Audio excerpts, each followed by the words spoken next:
Morning, Raptor Freak Lexios here, Monday morning. So it's time for a Monday Memory. And this week, I wanted to talk about the game in Sacramento this past season on November the 19th, 2021. The Raptors were on the second night of a back to back after losing a very disappointing game to the Utah Jazz the night before. They traveled over one day and went to Sacramento and played the second day of a back to back. And this was an important game because Pascal had a really bad game against Utah the night before. And this was a huge bounce back game for Pascal. He scored, 36 points or something like that in this game, 32 points. And it really was a signifier of him being back because, in some ways, he didn't really have a lot of bad games after this for the whole rest of the season. It's like the Utah game was his really one bad aberration where he scored 4 points and looked absolutely awful. And then the very next night, he said, I'm clearing my head and I'm coming out here and I'm doing this instead. It was awesome.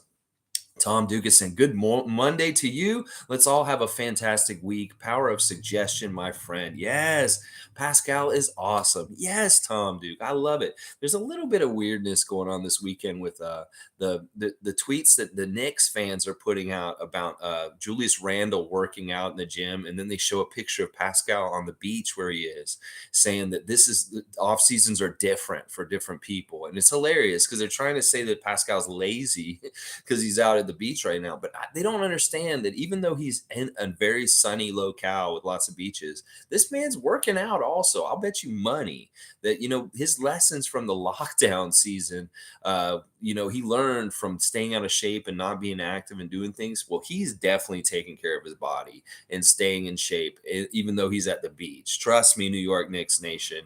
Pascal's not taking time off. It's just you're seeing him in advertising campaigns with collaborations with other companies and him taking pictures in a nice, pristine, tropical location to just he's doing it as advertising, basically, is what's happening there. So, getting back to this game. This game was really interesting and important because it had a couple of different elements to it with different Raptors and different things. I just touched on Pascal and how he bounced back from a really poor game against Utah and had a huge game. Gary Trent Jr. once again was huge in this game, 23 points, shooting the lights out. And Chris Boucher off the bench had a double-double. And it was kind of like one of the early games in the season where Chris actually found his role before he found it after the Cleveland epiphany. And he got a double-double, and he was doing more off the offensive boards in this game. And that was really good. Another interesting note was Scotty Barnes. Scotty Barnes had a bad game in this game. He only had like 2 points in the game, but he did have 6 assists and 7 rebounds. And in fact, Nick Nurse was really happy with him running the point guard. They talked about this. This is one of the first games in the season that Scotty took over running the point and directing things and kind of passing it around and stuff like that. And in that way, even though he scored only 2 points, he had a really good game in this Sacramento game on the down low and stuff like that. But there was all kinds of cool moments in this one. Like right at halftime, Fred hit this crazy banker 3-point shot that went in right at the buzzer, and that was so cool. And it was cool because, first of all, Sacramento came out and jumped on us, and they were really kicking our butt early. Like, they made us look bad at the beginning of the game, and we were really worried because this is the thing. The Raptors had lost 3 straight before this game. They had a losing record. We weren't sure what kind of season we were going to have.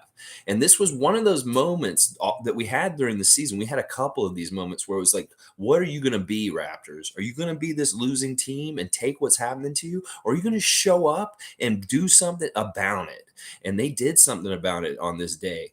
That, this was a moment where they could have rolled over and lost the Kings, and it would have looked really, really bad. It's just like when they lost those 2 games in a row to Detroit and Orlando, and then they turned around and then they went crazy on the West Coast trip and won like 5 in a row against really good teams. It's like they tested how much they were made of and how good they really were when they were in a bad position and in trouble. They did great.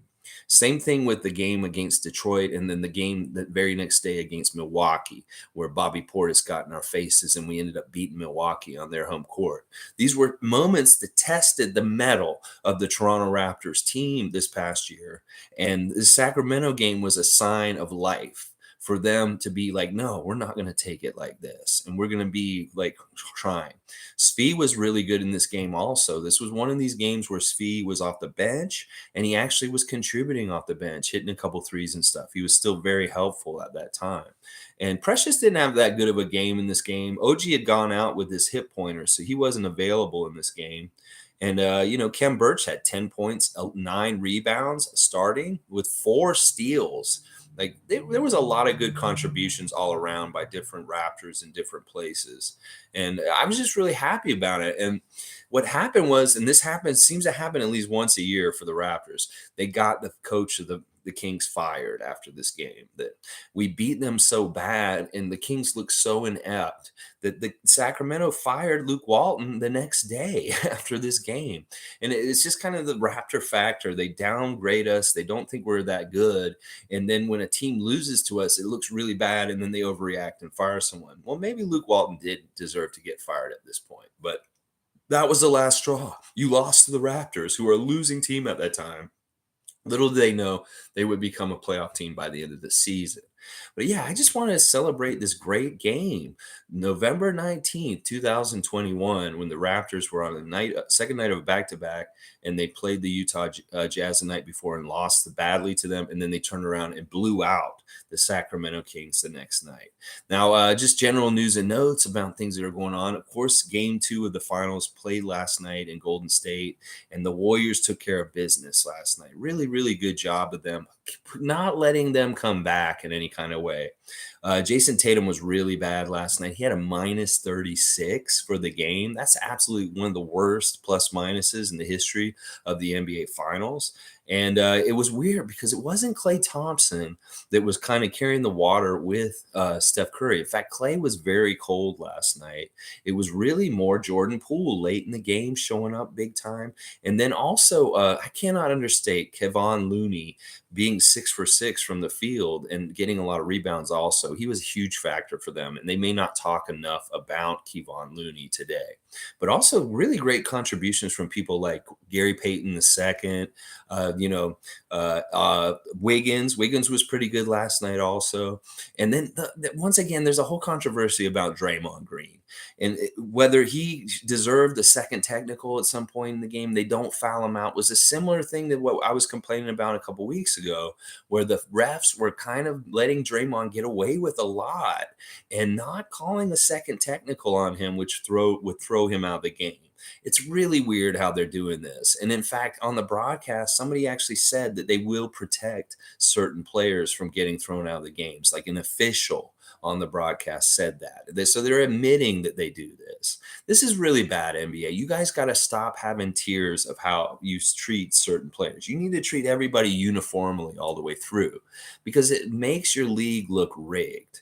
It makes your league look like it has favoritism to certain players. And we understand when it's LeBron or Michael Jordan or something like that, but Draymond Green should not be having one of these cards himself. That this man should get, thrown out of the game if he has done enough to warrant it.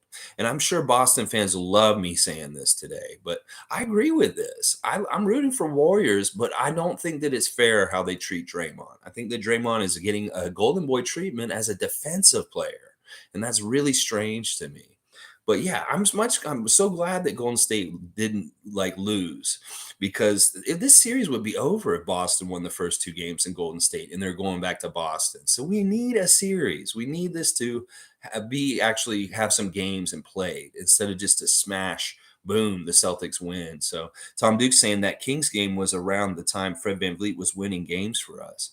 Yeah. Fred was still really healthy at that time. That's the thing. We forget. We get over the grind of the whole season. We see Fred's athleticism deteriorate over the season because of being hurt. Like that whole thing that happened in New Orleans with his knee was really bad for the rest of the season. But when you see him earlier in the season, it's really crazy to see how fresh our guys look and how well they're moving around on the court. And you understand just how they get beat up over the whole course of the season.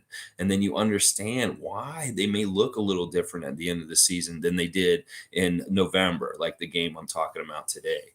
But yeah, Fred was really killing it still on all cylinders. It was similar to the game I did last week where Fredwood was hitting like leaners and like fallback shots and, just crazy good 3-point shots that were like really deep, like far out 3-point shots, Steph Curry kind of stuff. So, G saying Poole was a pick 28. Yeah, that's insane. Shows that you don't need to get a first rounder to grab great players. Yeah.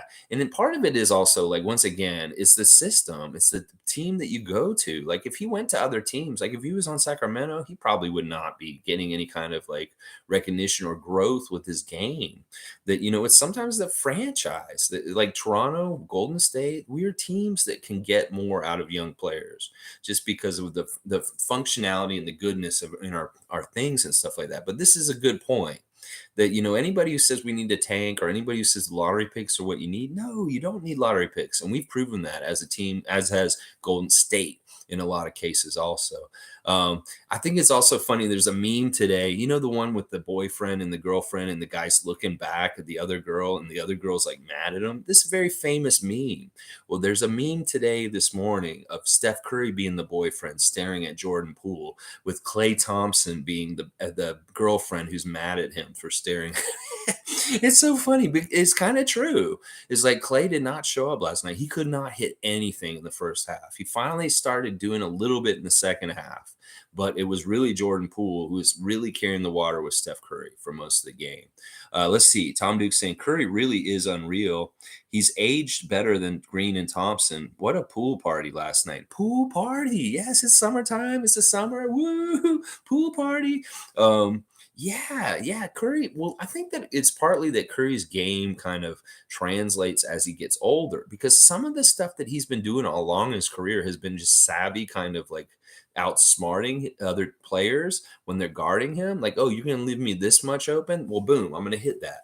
And that if he's still able to see the signs of somebody laying off of him or weakness on the defense, he can still execute. That it's not totally reliant on his athleticism. That a lot of his offensive game was built on his smarts and reading the defense and just killing them by getting to a spot and being able to shoot an open shot. And that'll go on for longer. Meanwhile, Draymond, he's the guy who's down low, who's taking the physicality. He's the guy who's getting beat up every night. He's the guy who's got to fight bigger guys than him. And, that will wear on someone as their career goes on. So that may be part of it. And then we got to understand Klay. Klay has been out for 2 years. And that even though he finally started hitting his stride just now, he's really not fully back still. That there's a certain level of conditioning and a certain level of like feeling about like comfortable in the game and having played a lot, reps, stuff like that. And he's only been back for a half season, being gone for like 2.5 seasons. So in that case, it's kind of like this dude's not fully back yet, and they can't expect him to be completely consistent in this finals. Anything he can do to help and add to helping them is good, but he's not the normal Klay Thompson, and they shouldn't look at him that way. He's still in recovery, coming back from a major injury. And that even though he looks like he's back, he's not totally back in all the conditioning areas that you would think. I think that's part of it there. G saying the announcers brought up Fred. White just had a baby and playing better, and they compared him to Fred. Yeah, this is a big discussion this week. Is like very similar situation. Derek White had a baby just before the series, and Fred, the same thing happened in 2019, and they played out of their minds. I mean, this is probably a psychological thing in a lot of ways. This is normal. Like if any guy has a child in their life, they have a certain feeling of overwhelming joy. They have a certain like it's like a natural high or something like that. And if they're feeling like really, really good, well, it may translate onto the court in their play. Like we're, woo, I'm on the top of the world. I got a little boy, woo, woo. And then boom, they have that energy and they're running on the court. And all of a sudden the shots are easier. They feel good.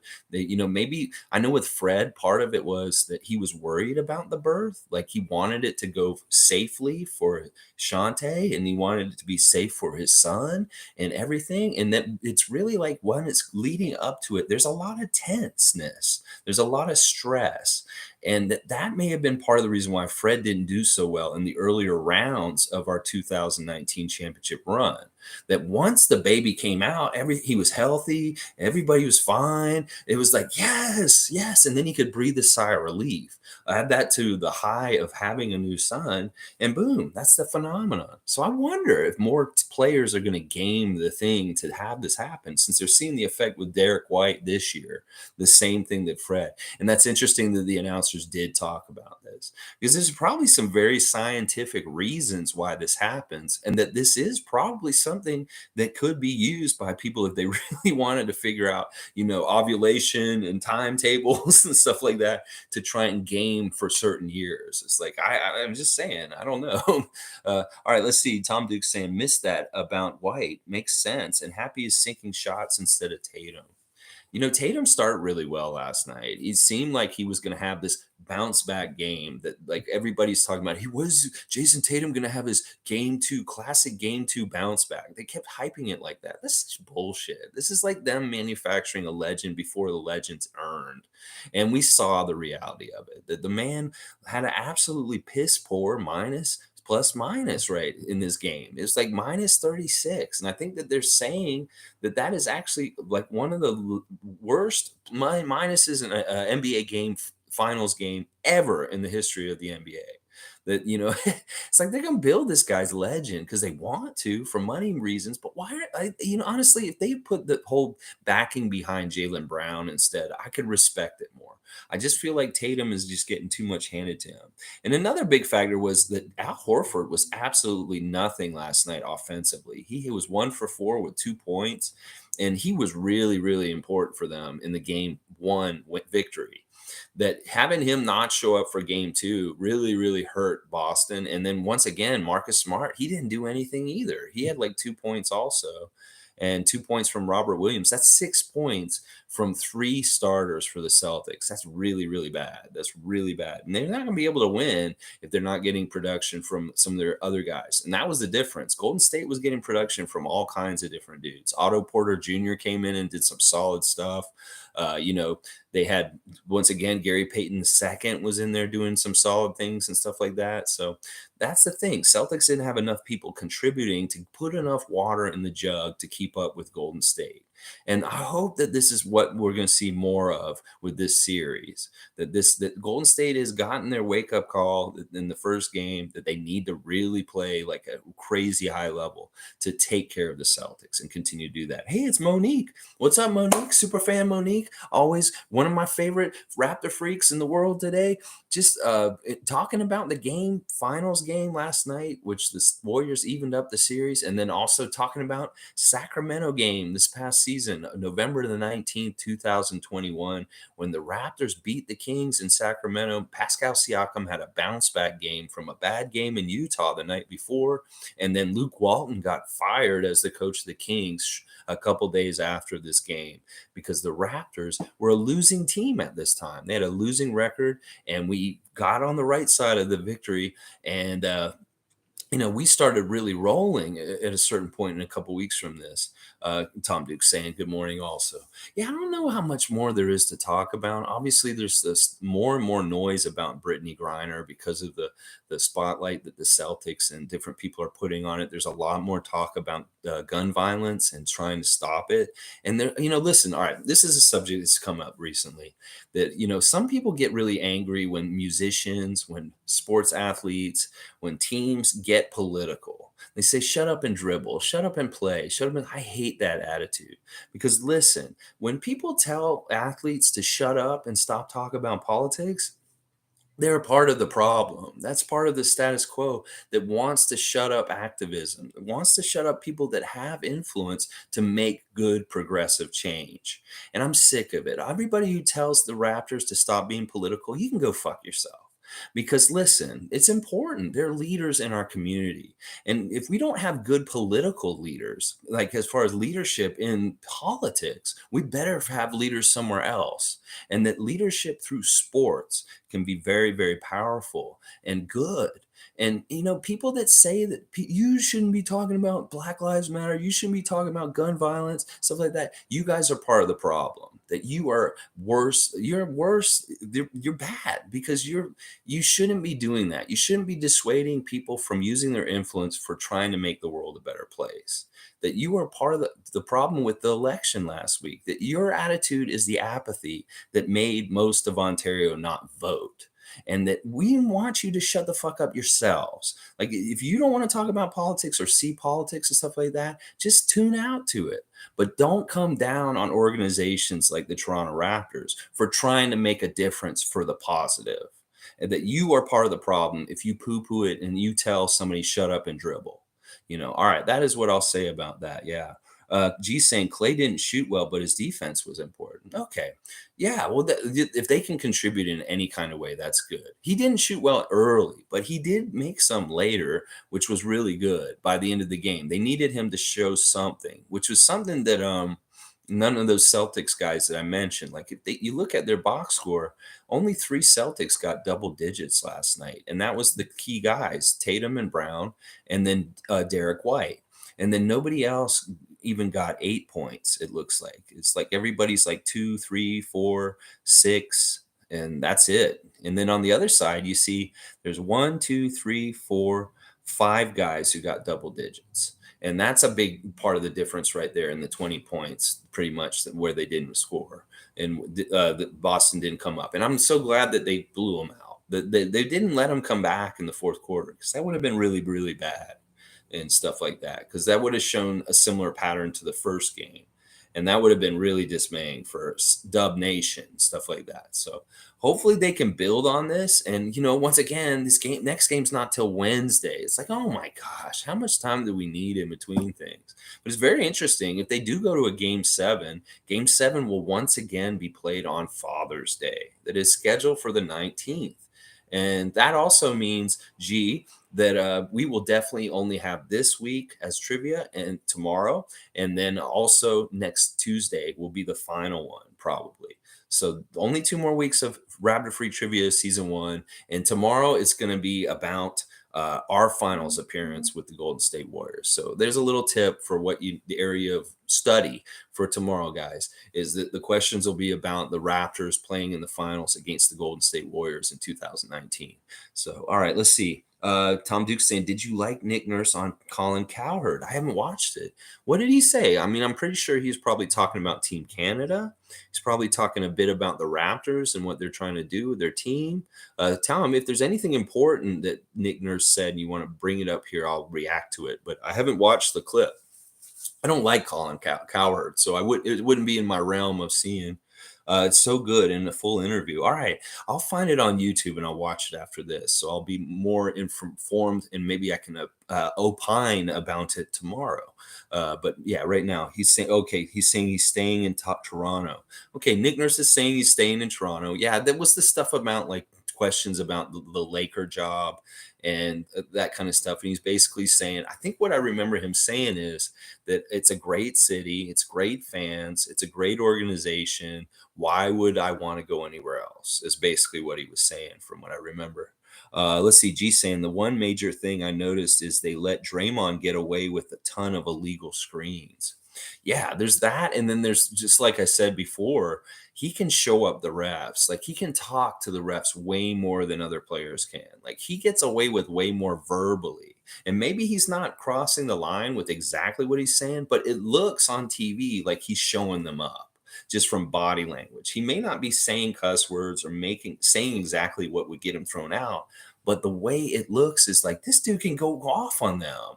And they're not doing anything. It's almost like they're scared of him, and he's bullying the refs, is what it looks like. Monique saying, "Hey Lex, the name decision for WNBA tonight is Toronto is tough. It's so tough, Monique. I know you watched our stream yesterday. It was a little bit jokes, and we were trying to be serious, but it's tough because we're dudes and we're kind of childish and immature. But it was hilarious. I know that the guys enjoyed the stream yesterday, and some of the name suggestions weren't totally horrible. But it is tough. It is a very tough decision. That's why I was thinking, Monique, maybe they need to just do the same thing that they did for the Toronto Raptors and let the children decide. Put that poll out for the school kids and they can choose the team name. And it may not have anything to do with the Raptors and dinosaurs or anything like that. It could be a whole other different kind of realm or something. But that's what I think they should do. Just mimic what worked before. Toronto Raptors ended up being a great name, even though at the time everybody was like, "What? That doesn't make any sense. What does Raptors have to do with Toronto?" But over time, it's a really great name, and I think that the wisdom of the children will come through once again for a good name for the WNBA team, because we were having a hard time yesterday. I mean, I think that some of the best names were like Red Foxes. The one name I liked with mine was Tritops, but there's so many ways you can make a bad name. That's for sure. So we really want to find that good like name that fits everything that it needs to be important for, as far as like an identifier and something unique, something that's kind of witty, something kind of clever, and something that just like is proud and kind of a good nickname for a team. Tom Duke's saying, I even asked my female friends yesterday, and they were just as bad as us yesterday. Let's leave it up to the kids for sure. So Tom was asking, he was taking a sample on the street to his female friends, and they were probably just as dirty and perverted and weird with their question answers too, Tom. That's awesome. Your friends sound like they're fun. All right, let's see. G saying, one of the announcers said the quiet ones get the most shafted from the refs. The loud ones get away with more. It makes no sense. Yeah, it's like that old saying. It's like the whiny baby gets the teat, right? It's like the baby that cries gets fed by the breast. And yeah, I mean, I can see this. Like, listen, maybe this is why OG does not get good calls. It's because he's a very quiet person. He's not making a fuss on the court. So in some ways, you do have to politic and fight for it. So maybe Pascal's approach is really smart, because he is so loud and he is so like and one, and he's really kind of like putting the pressure on them. That may be the whole reason why he's like that, is that he realizes that you have to be a squeaky wheel to get the grease and stuff like that. And that may be a really smart thing. And then maybe OG's approach is not as smart, because he's kind of just taking it as it is, that you do need to fight for respect in the league from the refs. So yeah, I know that doesn't make any sense, but we've got to realize also sometimes when they're really animated and they're talking to him, especially Fred, like you'll see Fred talk to the refs and he'll be like, "Wah, wah, wah," but he doesn't get text. It's really how they're saying it. They may be animated and stuff like that. And then maybe a lot of it with Draymond, because that's what they say is like Draymond knows exactly where the line is, not to step over. But maybe that's also them making up a narrative that allows him to do more than other players does also. Is that, oh no, well, he knows the line that he can cross and he can't cross, and that's he dances that line every game. It's like this is how you're gonna build this man's legend, trying to give him a card to abuse the refs verbally. It's hilarious. But yeah, it doesn't make any sense. You think that they would reward the ones that are kind of silent and just going about their job, not complaining. But no, that's not the case. I think you're right. Monique saying, what's going on in Nigeria in basketball courts is sad. Did you see Masai's message? Yes, I wasn't going to touch on this unless somebody brought it up, but I have been reading about this. That there's a problem in they want to have an African league that has teams from all different countries involved. This is the dream of Masai Ujiri, and this is part of the reason why he's building all these courts and building arenas, is that he wants to have an African NBA. And Nigeria is one of the powerhouses of countries in Africa for basketball. They've sent a lot of players to the NBA. In fact, Masai Ujiri is Nigerian himself. There's a lot of players, Precious Achua is Nigerian. OG comes from a Nigerian background. Now, there's people in power with Nigerian basketball in Nigeria that are been there forever, and they're really kind of like bureaucratic. They're idiots. They're people that are kind of just want to be in power, and they're not really doing their jobs. They're kind of collecting paychecks for being in leadership, but they're not doing good things for the league. And they're making decisions kind of like a mafia and saying, well, we don't want to be involved in your new thing, Masai. And that's part of what's the problem is that these people have decided that the Nigerian teams will not participate in this tournament or this thing that Masai is building. And he's calling them out for it, because what's happening is it's going to hurt the Nigerian young players, because they should have the access to get this platform and this stage also. But they won't get it if their leadership in the Nigerian basketball league don't allow it. And that's what Masai is calling them out for. And it wasn't just him. The Boston Celtics coach called them out for it also, because he has a connection there too.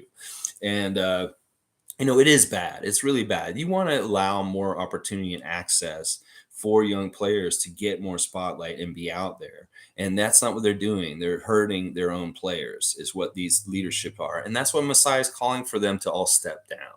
That they've been in a stranglehold in this position of power in relation to Nigerian basketball for too long. And they're holding it back from the next step, the evolution of what basketball is trying to become in the continent of Africa. And that's really, in the nutshell, what is happening with all that, is that there's a hierarchy in Nigerian basketball that is stifling the growth of basketball in Africa. And yeah, it's a bad situation, but you know what? Masai is very powerful. He has people that will listen to him, and same thing with Imadoku.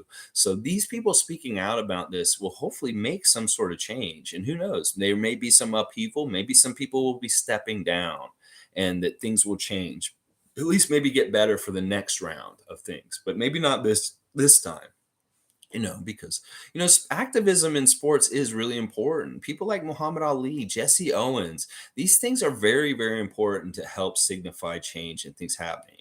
And getting back a little bit to something I just talked about, is this is why they want us to shut up, because they see the impact that Muhammad Ali has in politics. They see the impact that Jesse Owens taking a stand at the Olympics has. And they're scared of that. And the people that say that they don't want the Raptors to talk about political issues are people that want things to just be the way they are now. And they don't want change, whether it's on the Raptors celebrating Pride Month and putting pride colors on their logo. That really offends some people, and then they get turned off by it. Well, you know what? Listen, just get with the program. We're going forward with progress. And just because you don't agree with that lifestyle doesn't mean you can't be tolerant of allowing it to exist in this world. And that's the problem. Other people are trying to control everybody else in their other lives. These people don't have to have anything to do with you. You don't have to have anything to do with them, but you need to allow them to be who they are in their own place, in their own world, and stuff like that. And that's the thing. You need to learn tolerance, people. That's what it is. Tom Duke's saying, brutal. We all got to take our chances in life and not stop others from getting theirs. Go get them, Masai. Yeah. It may hopefully this statement that he's made and stuff like that will really work and open up things to allow these young Nigerian players to be involved in this new league they're starting. Because honestly, I'm going to tell you right now, this will be a better stepping stone and jumping off point for players from that continent to get to the NBA. That's the thing. And you don't want to limit your Nigerian players just because of power, holding power and trying to be a powerful person and not allowing this to happen. You're going to hold back young people from their dreams, and it's not a good thing. Tom Duke's saying, I agree. If someone has a voice and uses it for good, it will be embraced along with a minority that disagrees. Yeah, stop this, people. People that play music like you too, they can be political and they can make huge changes. And that's what I'm saying. People don't like that because they don't like to see the changes and somebody of power using their power and wielding it. And that's what's happening here is the Raptors organization has a voice, has a platform, and has people that will listen to it. And so they have influence. And some people poo-pooing this like, well, oh, the Raptors want to stop guns at the border. What are they going to do? It's like, well, listen. They can do a lot because they can change the school of thought in a lot of different people's heads. They're being leaders. And if, like I said earlier, if we're not having good leadership from political leaders, well, if we have good leadership from other places like entertainment and sports, then that's good because they're filling a void that needs to be filled by somebody. And if the political leaders are uninspiring or people ineffective or just tied up in the money game and not able to do the right things, then we need to find that leadership somewhere else. And I am so proud and lucky that we have this president, this Masai Ujiri, who's so socially conscious and politically motivated. And anybody who has a problem with that, okay, don't be a Raptors fan. Okay, don't watch basketball. But listen, we'll drag you along with us we're going to be moving towards progress and better things, whether you like it or not.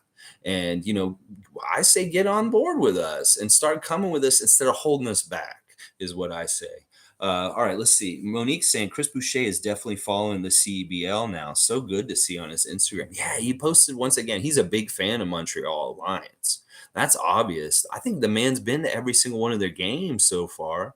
And listen, it may be very much a planned thing to have these NBA players that are off now show up the CBL games. Like that game in Scarborough this weekend was an absolute hoot. It was an event to be at. I mean, Drake was there, and Scotty Barnes, and Mano, the big pitcher for Blue Jays, and all kinds of personalities and people were there, and there was a buzz, and it was sold out. And even though Jalen Harris and J. Cole played horrible, there was still a real vibrant thing about that setting with the CBL out there. And I think it's very calculated to have somebody like Chris Boucher, who's from Montreal, he loves the city, push the CBL from his Instagram and his social media. That gets more people interested because he once again has a platform and he has influence with people. And maybe people are going to CEBL games partly because of people like Scotty and Chris going to the games themselves and stuff like that. I would want to go to a game just to see, holy crap, there's Scotty Barnes sitting up front with John Attilia. Wow, I'm at a game that Scotty's at, that kind of stuff. It'd be really fun and good for just in general for the sport of basketball. And it's great. Like there's another league that just started up. It's a women's league that's actually the first professional women's basketball league in Canada. And they just started here in Toronto. That means women are getting paid to play basketball here in Canada. And that's a fantastic thing. That's never happened until recently. So the game is evolving and growing, whether people like it or not in other sports or whether people in Canada like it or not. The game is evolving and growing in Canada. And that's a great thing. Let's see. Shy too is following the CBL. Yeah, they're all up here. Lou Dort, Jamal Murray's been at some games. Nikel's been at some games. It's really, really good and supportive. And I don't know, maybe the NBA doesn't like these guys doing this, but maybe they do because in general, love and more interest in basketball in general is good for all basketball in all kinds of areas, whether it's Team Canada, WNBA, NBA, CBL, this new women's league that I just mentioned. It's all good for each other. One hand wash the other. It's all real good. So, yeah, I'm just excited about the different ways that basketball is growing in Canada and stuff like that. So, all right, y'all, I just wanted to reminisce a little bit about the Sacramento Kings victory in Sacramento when Pascal had a really big bounce back game. Gary Trent Jr. super solid, and Fred was good, and so was Chris Boucher off the bench, and Scotty Barnes getting some assists. Just a fun game. It was a really scary time because we were losing a lot, and it was in a period of the season where we weren't sure if our team was going to be a bad team or a good team. And this was a sign that they were a good team, that we blew out the Kings, and then they fired Luke Walton. And Tristan Thompson was really disrespectful to Luke Walton in that game. And that was part of the reason why he got fired, is because he lost Thompson, a vet, who was openly disrespecting him in front of the team during the game, in this particular game, in fact. Monique's saying, how do you think Jamal Murray will look after that injury for Canada? Well, did he actually come back and play for Denver at all this season? If he's not able to play, that's fine too. And it could be that they err on the side of caution. But he's committed to be a part of the team until the Olympics in 2024. And even if he doesn't play, like Kem Birch won't be playing for them this summer because of his knee surgery, that he'll be at the games and being involved in like the nucleus and the camaraderie and just being around the team. So he's committed in that way, even if he's not fully healed and able to play for them. And then if that happens in my projected starting lineup, you just move Lou Dort into the starting lineup and start him instead of Jamal Murray and stuff like that. And we'll still have a really good team, but we'll have to see. I mean, I know that with the Nuggets' interest in him, they're not going to want him to play if he's not absolutely ready to play. Now, if he is ready to play, they may want him to do this because he hasn't played most of the season. So he'll be fresh and it'll allow him to have some tune-ups and get ready for, their next season and their training camp and stuff. Get out there and test it out for Team Canada. So I hope he looks good. I hope he participates and he plays just as well as he ever has at his great heights with the Nuggets. So that's how I look at it. It's like, well, if he doesn't play, well, we got other guys who can step into the spot. And I can understand why they would want to be precautionary with him, with the investment that the Nuggets have in him for their team and stuff like that. Oh, one more note. Quinn Snyder stepped down as the Utah Jazz coach. Very interesting move there. This shows more and more that Utah is in big trouble. and that they have no direction. And now Donovan Mitchell is saying, like, I don't know what's going on here. I'm unsettled. I'm unnerved. And really, they are a hot mess right now. And it's hilarious. Joe Ingles tweeted after Quinn Snyder stepped down, is like he did not want to be a part of this team without me there. And I think once again, I said this, Joe Ingles was like really the glue of this team. And when they traded him to Portland last year, everything just fell apart. And now their coach is left and stuff like that. But you know what? I wouldn't be surprised if you wouldn't see somebody like Kendrick Perkins coaching the Jazz next season. I'm not gonna lie, seriously, because he all of a sudden has put his hat in the ring to say, I want to be an NBA coach and try out coaching.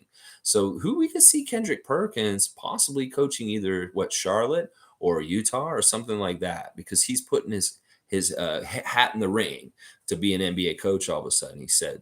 So, all right, guys, thanks for being here with me today. I appreciate everyone coming in and reliving a great memory, a Raptor Freak Monday memory about the Sacramento victory in Sacramento, at a real key point where we turned it around. Tomorrow, trivia, 9:30 a.m. Eastern Standard Time sharp. Be ready, G. Be ready, Raymond Jacob. Be ready, Rahul. Be ready, Sue, Tom Duke, whoever comes to play tomorrow. We're going to be doing the trivia. And once again, as I said, it'll be oriented around the final series against the Golden State Warriors the Raptors had in 2019. Since it's Boston and Golden State, let's go take a look at Toronto and Golden State from 3 years ago. So if you want to do any pre-studying, there you go. There's your area to look at. All right, y'all. Thanks for watching. Please comment, like, subscribe, share. If you want to take my stuff and put it somewhere else and give me more exposure in different ways, I really appreciate it. It was really weird to go on Twitter and see my stuff on there that somebody else posted. I didn't know that was getting posted there. And it all helps. And I all appreciate it. I won't get mad if y'all are cutting me up and editing me just like Greg does on the Jubstown Clink. I won't be mad if you take my videos and show them to your whole family or whoever wants to see them. It's all here to share and talk about.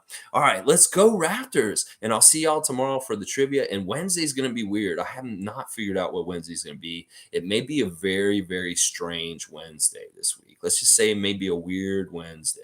So you may want to really be ready to watch Wednesday's show, because I'm going to be doing something different. I think it'll be something totally different than most anything I've done on this channel ever. All right, just a little like get you warmed up and interested kind of thing. All right, have a great day, y'all, and see y'all tomorrow. Go Raptors!